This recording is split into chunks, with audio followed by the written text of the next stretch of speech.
Welcome back to The Short Game. This is a show about short video games, games that respect your time. I'm one of your hosts, Reagan Kelly, and I am joined by all my awesome co-hosts this week. Nate Heiniger, how you doing, Nate? Oh, I'm doing well. Glad to be here. Shane Kelly, my bro host and twin brother. How you doing, Shane? I'm really great. And Laura Nash. How are you doing, Laura? I'm hopped up on chiptunes. Hoppin' indeed. It was a pun because there's a frog in this game. That is true. Oh, I didn't get it. And that's what the visitors come here for. They all want to listen to the bad puns at the start. And you guys didn't give them bad puns. You guys did Someone not had to do bring it. You're Thank right. you, Laura. And No, you're not. You are definitely not. Sorry, Laura. I had a frog in my throat. I'm fine, Shane. Thanks for asking. oh god, you guys. All right, so we're talking about Blaster Master Zero this week. Blaster Master Zero, if it's slipped under your radar, is a game from Inti Creates and publisher Sunsoft. And it is on the 3DS and the Nintendo Switch. And it's a launch game for the Switch, which is partly why I decided to check it out.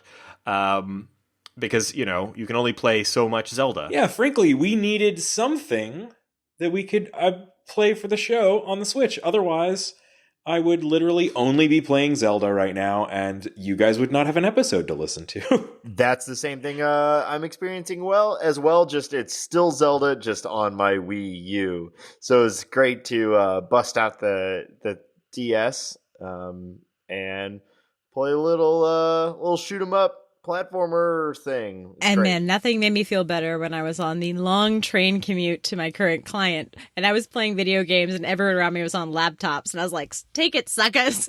Nice. It's business time. It's business time. I'm doing work for the podcast. But I will say that it wasn't just because this game was on the Switch and that gave me, excuse to play something on the Switch that drew me to it. Because I had a little bit of experience with the Blaster Master series, and this game started getting pretty good buzz, pretty good reviews from people online that I trust. Had any of you guys played Blaster Master before this? No. I have played maybe 15 minutes of it back years ago when I downloaded, when emulators became possible, and I downloaded, every game that I'd never heard of for every system that I never had. And so I gave this one a spin and was like, oh, okay, so you're a tank. Why is the tank jumping? That's really weird. And that's about as far as I got. Really landed for you, huh? Really did. I played a bit of this when I first got an NES. Now, I didn't have an NES as a kid. I got an NES basically, a couple of years ago as an adult.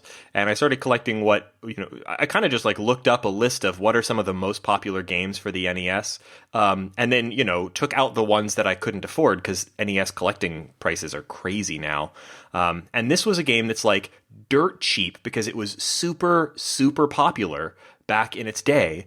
And then afterwards was kind of forgotten, which is a weird thing. I think it's mostly just because Sunsoft never really managed to continue this series. I think a lot of the games games from the NES era that people look back on now, like things like Metroid or a lot of the original first party Nintendo stuff that really gets remembered. Zelda, things that people really remember today. It's because they were able to continue those series, and it's not just that one game that people remember. With Blaster Master, it did have sequels, but none of them were very good. But the first game was really, really good and was huge, or at least huge in the US. It was a really big deal. So I played a little bit of it on the NES, and it's a really solid game, but it's also brutally, brutally hard. I could never really get past, I think, the second level or so. So it's a brutally hard game, but it did some things that were really kind of cool. And I thought, if you want a really full rundown on the original Blaster Master, Retronauts did a good episode on it recently, so we won't spend a ton of time talking about the original. But there are just a few things we probably ought to mention about it, just to give you some context on what Blaster Master Zero is trying to do in terms of being a retro throwback to this game that some people might or might not be familiar with.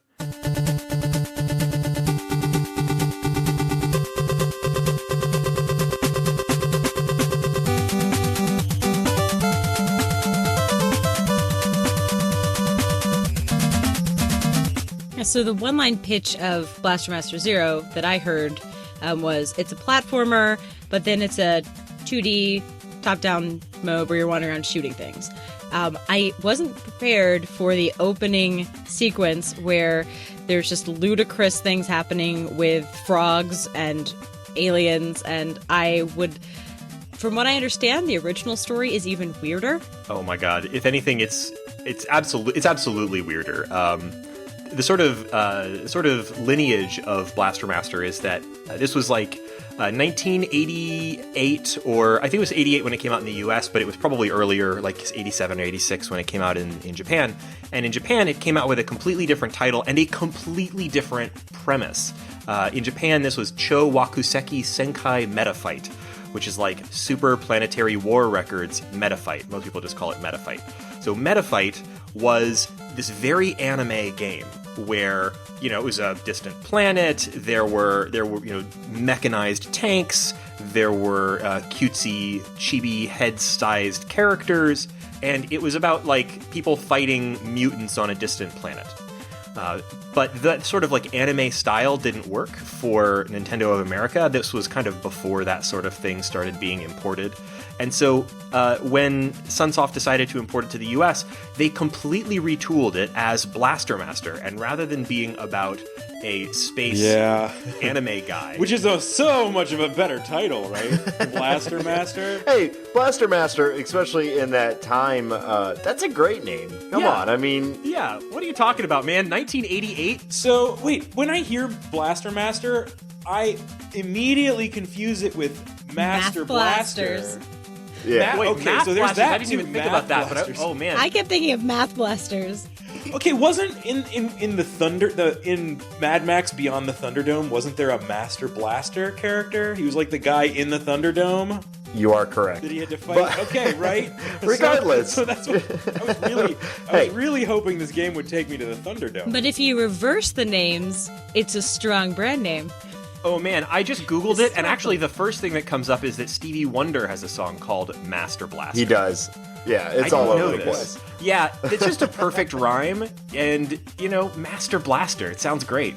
But yeah, Blaster Master, conversely, was the weird localization of the Metafight game, and basically, they wanted, I guess, to make it appeal to kids, and you see this a lot in games from the 80s. Well, yeah, like, what are the kids into? Stevie Wonder. well, I guess what are the kids into games about other kids? Like you look at like a lot of NES games from that era, particularly the weirdly localized ones, would have like a kid as the main character, and he's doing something that doesn't make sense for a kid to be doing. Well, nothing about this story makes sense. But here's the pitch: Jason Frudnick. Excuse me, Jason Frudnick. Jason Frudnick. Frudnick. Common American last name. Frudnick. Frudnick. Frudnick. I wonder if that was like a weird localization choice due to like is that some Japanese Sunsoft employee's idea of what an American last name should sound like, or was that just like some American localizer having fun with it and trying to make it silly? I really don't know. I hope it's silly, because the alternative is just someone who has no idea what human names sound like. Frudnick. Wait, okay, God, I'm sure that we have a listener named Frudnick who's like getting real mad right now. So I'm sorry. Your name is a treasure. If we do have a listener named Frudnick, please God write us a letter. I want to hear from you everything about your lineage. But and is Jason your cousin or something? But yeah, Jason has a pet frog, and the beginning of the game is basically like a slideshow of first you see Jason tapping on the glass of his pet frog's terrarium, and then you see Fred the frog's name is Fred, escapes the terrarium and goes outside into the yard, which is like basically looks like American backyard, but except there's also some kind of like nuclear fallout shelter sign just standing in the middle there, and there's a hole in the ground, and Fred the frog jumps into it, and for some reason Jason Frudnick jumps into the hole. This is all beautifully illustrated. If you get a chance, you should look at the great intro sequence to the original game, and you see Jason falling into the hole, and he gets to the bottom, and boom, there's a mecha tank. And of course, it's so ridiculous. It is, and the next slide is him suiting up to get in the mecha tank. He's suddenly also got like armor and like a special helmet. Like, what? That's what you get when you go in holes. Oh, well, I mean, I fell in a hole behind my farm. Look, there's one of those big old tanks. And, well, somebody left me this cool red jumpsuit with this great helmet with the ears on it. Gonna get back my frog. I think if you had to break the falling in a hole genre into two lines, there are ones that you get awesome armor with, and then there's things like Undertale or Downwell where you're just you. Like, I personally, if I fall in a hole, I hope I find a mecha tape named Sophia III, and I am able to just wreak havoc on this weird, tricked out underground world that I've found beneath my farm. That's my favorite part about it too, is that so, you know, throw out the weirdness that, like, oh yeah, this kid just jumps into this like purple hole that his frog jumped into. But second, finds a tank and then proceeds to just destroy everything in front of him. No, like, wow, what am I doing down here? Maybe I should try to partner or investigate. Nope. I'm just going to use this tank I found to kill everything that I encounter. Well, to be fair, most of what he encounters are giant mutant crabs and bees. True. Why is there a crab in a hole? I mean, if we're getting into why is this stuff in the hole, like, why is there a sky in the hole? Why? True story. You could look up. There's the sky. True story. But didn't we go into a hole? No explanation is given. And you know, the original game didn't really need a lot of explanation. Like, it gives you for the shooting, stay for the plot conflicts. Yeah, it gives you the barest of descriptions in the manual, but it didn't really need to have a plot because it was, you know, this is 1988, and it had a fun jumping mechanic, and it had varied, you know, multi-modes of gameplay. This felt like a really big and exciting and interesting game in 1988. I would presume. I did not play it in that era. Yeah, and it's fine now. It's more of like a silly oddity when you're playing it because you know this is a remake. So it's like there's only so much they can do for it. And I'm not sitting here like, this is stupid. Like, oh, I need more about this frog before it jumps in. Like, Yeah. It's fine. It's still fun. Well, that's what I think is so great about the quote unquote story of Blaster Master Zero is that, like, it's a really clever attempt to split the difference and try to resolve some of the weirdness. It doesn't truly resolve it, but just sort of try to make some sense of kind of combining or mashing together the stories of Metafight and Blaster Master. So instead of being on just, you know, Earth and why is there a hole with a tank in it, we're in far future Earth that's been destroyed by wars and global, you know, whatever. And so there's and the underground, everything was wonderful until global whatever. Yeah. And then we went underground, and then we came back up. Yeah. And now the story begins. So there's all these underground caves that I guess people were inhabiting back when they were trying to escape global warming or whatever.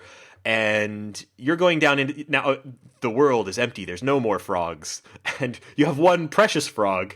And I guess that kind of explains why you're going on a like multi-boss level shooting quest, destroying thousands and thousands of mutants in order to save your one frog. Is because he's a special frog. He's the only frog. It's doesn't it say frog-like creature? Does it actually say it's a straight up frog? He's not a straight up frog. First off, he's got a long tail. Second, he wears more jewelry than he's got little like than any power frog I've bracelets. ever seen. He's got little power bracelets on that are like purple. Like, but he is, he's Fred. He's kind of a cute little Fred. Design. And so just that's kind of a example of where they really had some fun with like taking the original game, and they're not slavishly sticking to it, but this is much more remake than sequel. This is like graphically, it kind of feels like if they had made a really, really good Blaster Master sequel just a few years later on something like, I don't know, maybe the TurboGrafx 16 or maybe the SNES, although it doesn't quite have an SNES look. It looks to me sort of like a very advanced 8-bit style. Yeah. Not an NES game, but not quite Like, SNES. I was worried when I heard that it was from the makers of Mighty Number 9, right? Because I was thinking that it would have that same kind of visual update look to it, where they like smooth everything out for no reason. And that what that always winds up looking like to me is like going from Sonic the Hedgehog to cool pixel Sonic the Hedgehog, high fives, to like weird 3D cartoon retake of a retake on Sonic the Hedgehog, and that's what I was worried I would see. I don't know. I dig the authenticity of the art style. Is what I'm saying.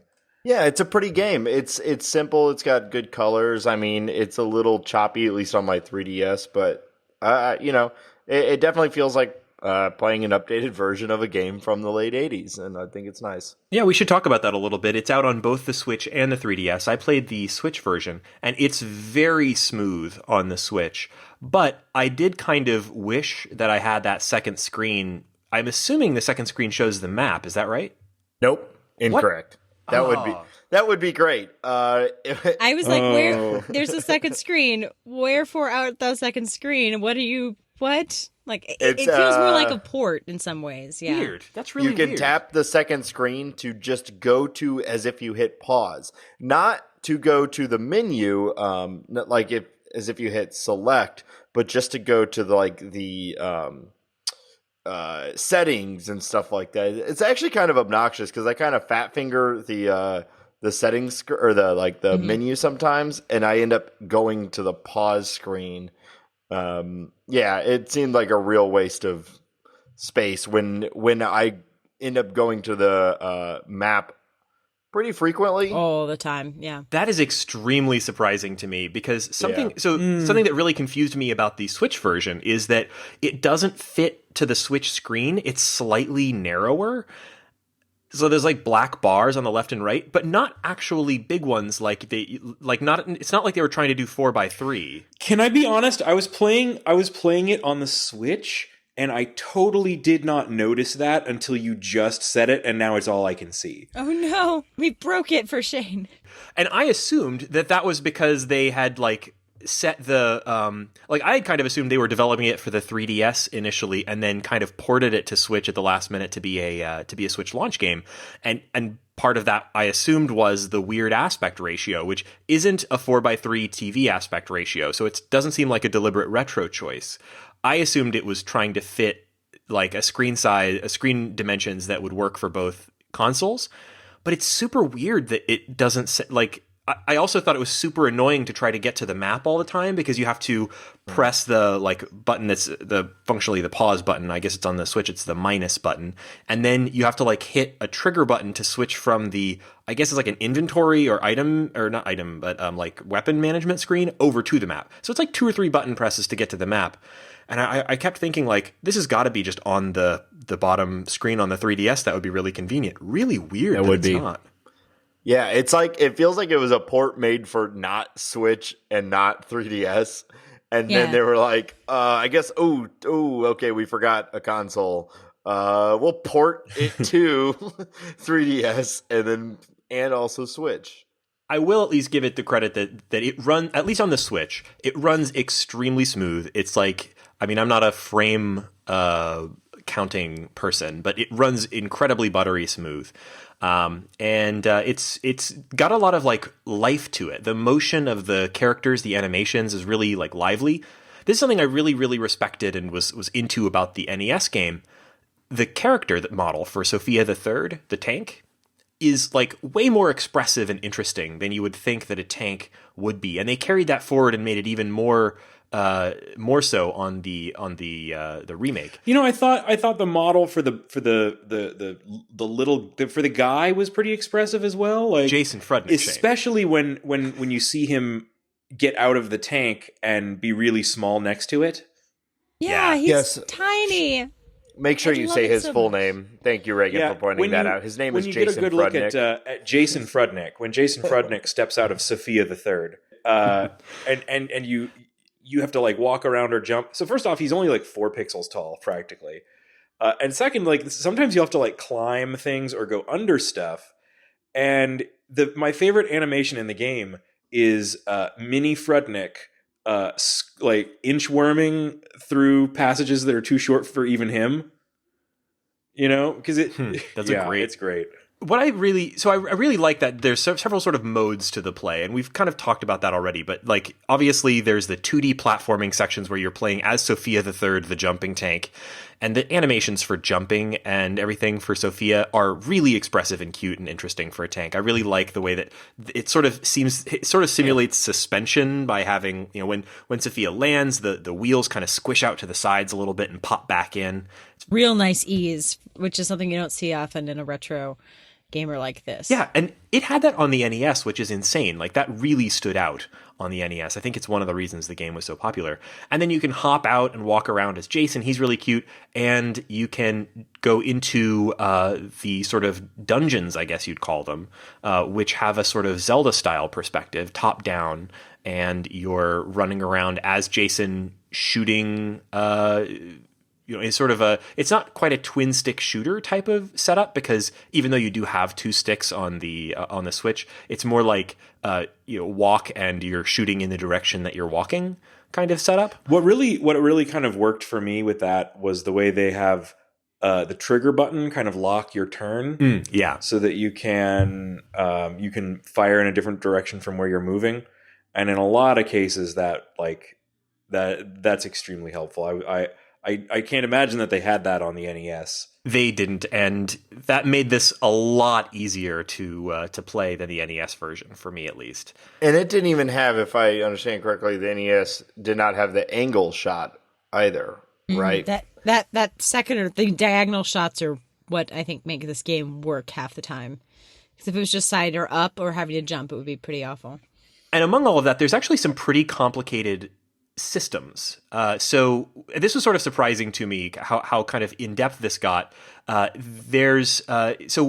you're a tank, when you're in Sophia III, you're constantly getting upgrades to Sophia's weaponry and mobility. So there's different chips that you pick up in different dungeons that add features to the tank that let you do things like hover or crawl on walls, or that add different types of special shots. So Sophia has a regular shot. She has a shot. I'm saying she, the tank, has a shot where you can hold down and get a more powerful shot that you can change out. Well, once you name a tank Sophia, it's okay to call it she. Female identified tank. Yes. And there's also sort of a special shot that uses up a meter. And something that really improved from the previous game is that when you're... so in both Sophia the Third and Jason, if they get hit, it dings their weapon. It reminds me a lot of Cave Story. It has that sort of system where you have a series of weapons to choose from, and if you're powered all the way up, you can choose from any of those weapons. But then if you start getting hit, you start losing access to your more powerful weapons.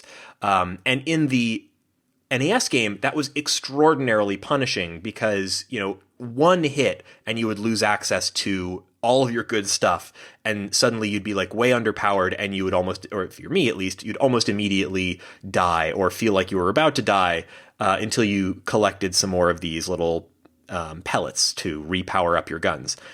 Here, they added a few things they kept that system, but they added a few things to make it a little less incredibly punishing and difficult. One is that there's a sort of a shield, so you can take a couple of hits within a certain amount of time, and it doesn't start dinging your weapon's power. And also, just I think they sprinkled a lot more of that weapon power up, stuff, the pink pellets, into the game than it seemed like were present in the NES version. Yeah, it's a real smart kind of mechanic. It makes you value when you're really powered up, because the most powered up gun is pretty rad. The wave gun? It fires in a pretty wide range in front of you and can really deal a lot of damage. And it stuns enemies, so when it hits them, like, they stop moving for a second, which is like really, really important when you have crowds. It really helps deal with those. Yeah, and it also teaches you to not rely on those.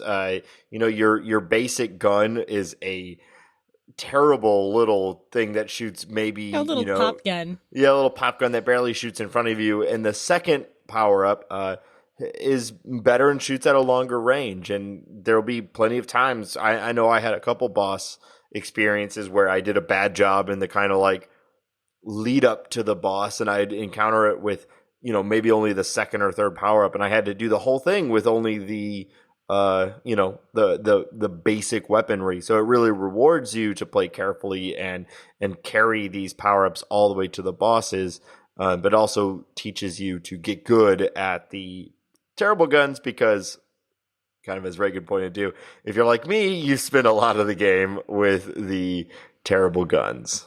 Most of the gameplay, I'm just using the awful guns. I had a couple tastes of glory, and then I got very excited and died quickly. Yeah, another game that we've done for the show that was did something like this, but even kind of smarter, was a Transistor, right? As you get hit, you lose your weaponry, but what Transistor did was allow you to choose the order at which you lose those things, which is a pretty cool evolution of this. I'm not trying to like describe myself as a super elite gamer or anything, but I don't know. I found myself with the weapons at the top almost the entire game. Like I've had very little time in the game where I didn't have the like, I don't know what the tallest level one is called, but it's like the super wave blaster or something, right? That sounds right. Yeah, absolutely. Clearly. I think it depends on how patient you were playing, because if you're just running through, because I was playing again on a train, and I was often very, I was not playing in a cautious manner in the slightest.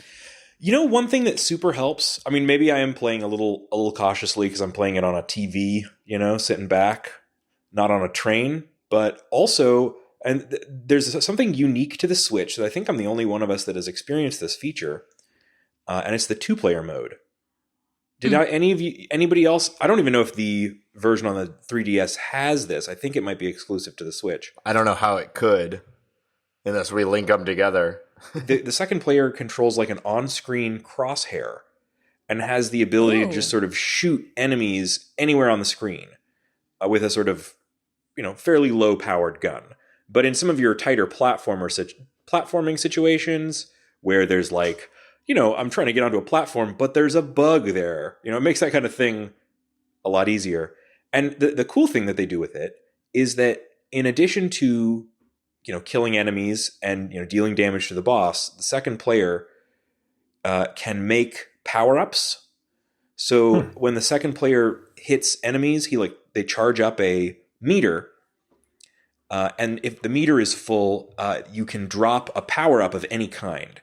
Wow. So the second player is extremely helpful, even if they're doing, at worst they're doing nothing, and at best they're extremely helpful.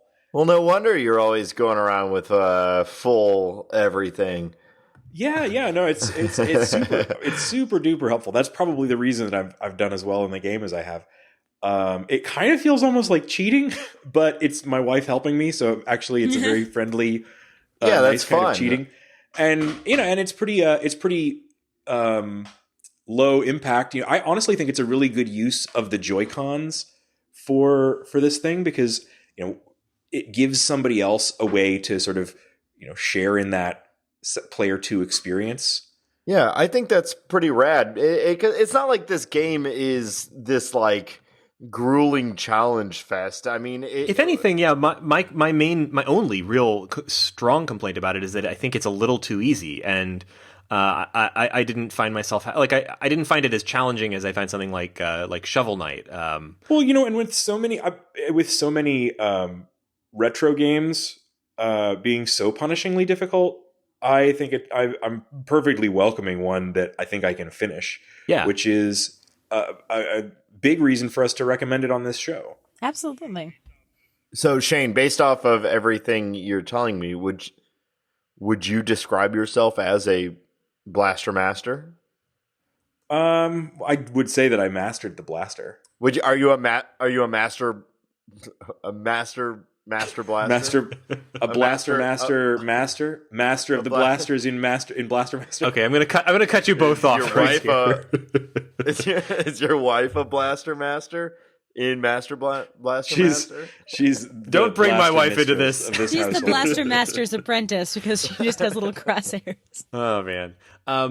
It's a pretty solid game, and there's not a whole lot else to say about it. It's about 8 hours long if you play at the pace that I was, and it's not punishingly difficult, which is a big selling point for folks who might not be able to kind of dig into really hardcore retro games. I know a lot of folks who, for example, wanted to like and play Shovel Knight, but found hit a little bit too much of a difficulty wall with it. Reagan, you can't subtweet me while I'm on the podcast. Sorry, Shane, but it's a pretty good game. I really hope that we see more stuff just like this. I think that something like I think this is an example of where some developers who hold these great licenses on old, maybe underappreciated retro game franchises have seen the success of games like Shovel Knight and thought we can probably do that too. And Inti Creates is a Japanese developer with like a strong background in doing retro style games. You can look at their history, and they've done tons of Mega Man games and other games in old classic series, and Sunsoft apparently still exists and has the license for Blaster Master, and so that was a perfect. It's sort of a perfect time to take that franchise out of the closet and give it another go, and they did a really great job here. Yeah, I would love to see a Blaster Master. Well, if this one's 0, then I guess Blaster Master 1. Blaster Master 2018. Blaster Master of the future. Are there any other retro game series that you think have kind of fallen off and that would benefit from a modern kind of attempt at a remake like this? Well, if I had heard of them, they probably would have had a remake because I wasn't allowed to have consoles as a child, so I would have good grades. Oh, and it worked. But it worked, unfortunately. I don't know. They may have even made this game already, but I played a lot of Golden Axe back on my Sega, which would be fun to see an update to that kind of game. We did Streets of Rage, the kind of side-scrolling, beat 'em up. Mm-hmm.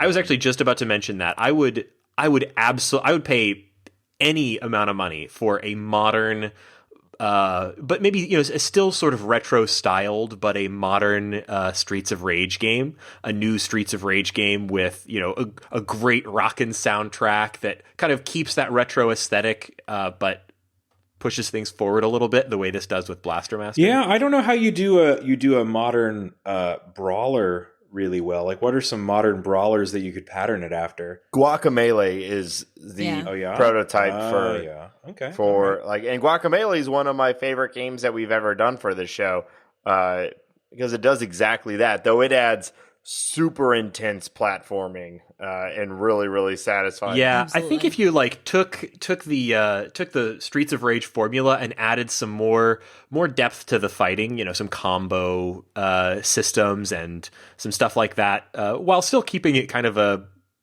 walk to the right through dismal looking streets and hit 17 guys wearing the same jacket kind of thing, like I would totally play that. The only modern-ish one I can think of is the Scott Pilgrim game, but that even so it's supposed to feel retro. Like Scott Pilgrim is supposed to feel like a throwback in many ways. That game is supposed to be a nostalgia machine. So people are doing it, but I feel like they're not doing it as a new original concept necessarily. They're doing it as a nostalgia exercise. So I don't know what people are going to do next with it. This is odd timing because just a week or so ago, I actually just pre-ordered a game called Paprium. That's Paprium is a Genesis brawler. It's a homebrew Genesis game from this company that's made some Genesis homebrew in the past that was kind of popular. They made some RPG that I'm forgetting the name of at the moment, but anyway. They have some experience making Genesis games, today, and they are making a Streets of Rage like brawler game called Paprium that's coming out on an 80 megabyte Genesis cart. It'll be the largest Genesis cart ever made.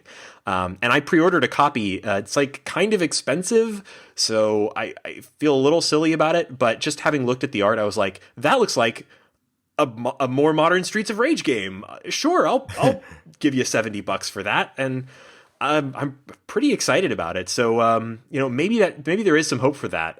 If they end up releasing that on like Steam or what have you, it might actually be the kind of Blaster Master Zero treatment for Streets of Rage. That's super awesome. So it blows me away how many people are like doing stuff like this for old consoles. That maybe this doesn't surprise me as much as the thing you got for that Vectrex. Oh yeah, like people making like ports of games that run on my iPhone, porting them to Vectrex of all things. I don't know. Like, that's sort of a strange scene, but I'm glad people are doing it, keeping that flame burning.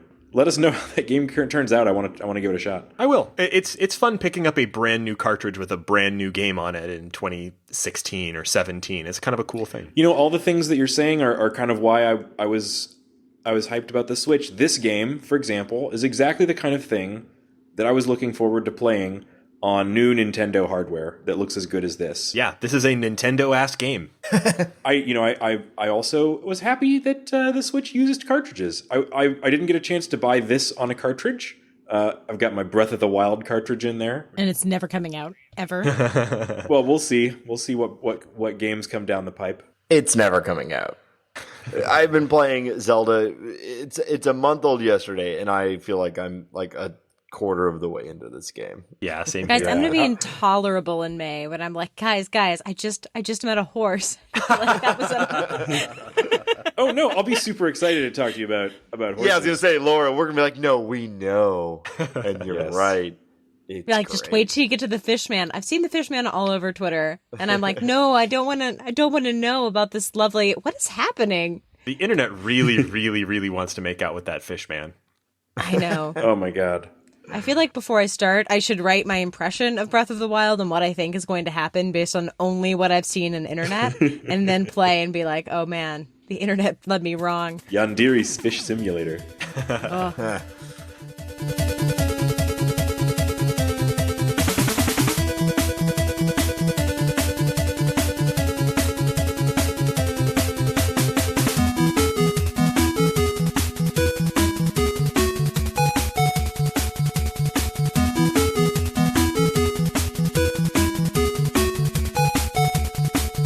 So do we have a verdict on Blaster Master? Ultimately, I guess I would say I absolutely recommend this if you are looking for a relatively not punishing, but still very retro, fun experience, and you have a portable Nintendo platform. Yeah, I mean, it's $9.99. It's a full, complete game. You'll definitely get your, your money's worth. It's fun. I think, as we kind of said before, I do think this is probably the jumping off point to a new franchise or a rebirth of a franchise from Nintendo. I mean, by all accounts, it's done really well and people are liking it. So I don't see why they wouldn't make another one. And I'm glad to have played it. I recommend it if you have the system. Go for it.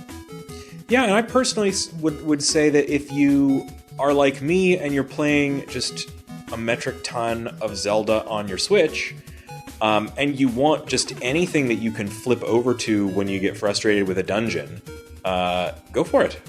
Yeah, this is a perfect experience for that. It's not difficult enough that I felt frustrated by it, but it's always interesting and challenging, just challenging enough that I was engaged with it. I really felt sort of like into it and involved in it the whole way through. And I don't want to spoil anything, but it has some really great bosses, and some of the best ones are at the very end of the game. That's actually something that I wanted to talk about briefly on the episode and then forgot all about. So maybe I'll just take a quick second and give a shout out to my favorite boss name of all time. The flashing boss names before you fight everything kind of got me laughing sometimes. Like, Yeah. one of them was just called Ambush Room. But it says the lair of Ambush Room. I want to give a shout out to perhaps the best boss name of all time, and this isn't too big of a spoiler because it's relatively early in the game. You've been looking for Fred. You roll into a giant cavern. There's a giant frog, and your first assumption is, could this be Fred? No, it's not Fred. This is the lair of the earth-shattering tyrant Ribby Roll. The gigantic text, the dramatic. Ribby Roll. Beep, beep, beep. Warning. I loved it. You've entered the lair of Ribby Roll. The earth-shattering tyrant Ribby Roll, the giant frog. So all of the bosses are kind of amusing like that, and they're not terribly challenging. You can kind of steamroll Ribby Roll a little bit, but it's constantly got little surprises and fun, and I just wanted to briefly call out Ribby Roll as maybe my favorite boss Ribby name Roll. ever. So thank you so much for joining us on this episode of The Short Game. You can follow our show on Twitter @_shortgame. Or you can go to our website, www.theshortgame.net, where we have a contact form and some links where you can leave us an iTunes review. And on that note, we as a group only recently learned that iTunes reviews are regional, and we like to shout out anytime somebody leaves us a nice review on the show. At this point, we like to say thank you, and we'll usually give them a shout out. We have not done this for it's basically anybody outside of the U.S. region. I kind of vaguely was aware of this, but I didn't really know how to check other region iTunes reviews. You'd think that as somebody who cares about podcasting, I would have sought this information out, but apparently not. So apologies to our overseas listeners. We really appreciate you taking the time to leave us iTunes reviews on your various regional iTunes stores. And we loved reading reviews from 2015 telling us we were fantastic. Well, thank you, guys. I'm shocked that there are iTunes reviews outside of Texas for this podcast. I'm going to shout out Z Kraken from Greece, who left us a 5-star review back near the end of 2014. So, gosh. buddy, if you're still listening, thank you so much for that great review back in 2014. We recently received a few from some listeners in the UK. It blows my mind that there's anyone listening to the show, let alone people in other countries. So thank you, everyone, for listening, and for those who've left us reviews. We deeply appreciate it. I mean, this actually raises questions for me, about our podcast.